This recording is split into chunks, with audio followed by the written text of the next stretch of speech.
Good afternoon. Welcome to the Midday Mull for Monday, the 31st of March. We reach the end of the month and also the end of John's Gospel as we follow McShane's reading.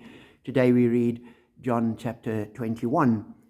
And at the end of the Gospel, Jesus reinstates Peter, and then Peter sees John following them, and he says to Jesus, what about him? What about John? And from verse 22, Jesus answered, "If I want him to remain alive until I return, what is that to you? You must follow me."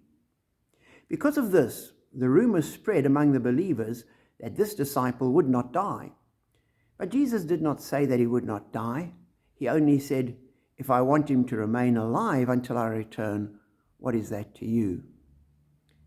And as I read that, I thought, here's this rumor spreading. And it's interesting that rumors were part of the very early church. Within the first century, rumors were spreading.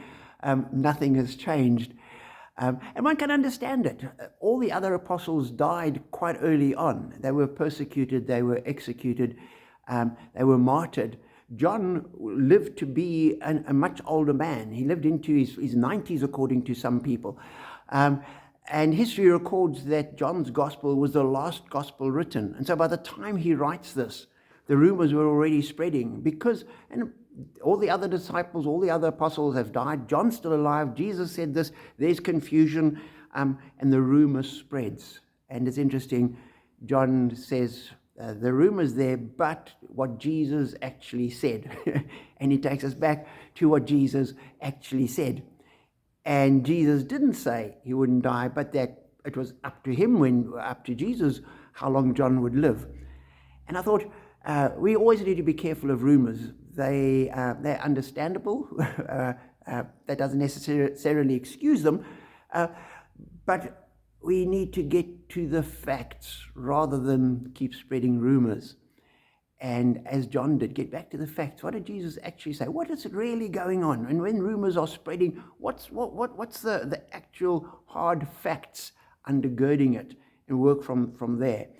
And also just that in the Christian faith, John didn't just say, this is the truth. He said, this is what Jesus said. And he gets back to Jesus' words. And in our faith as well, as we walk and grow and develop our faith, we need to time and again, as we do with these midday mulls, get back to what Jesus actually said. Get back to the words of God, because that's always a solid foundation to work from.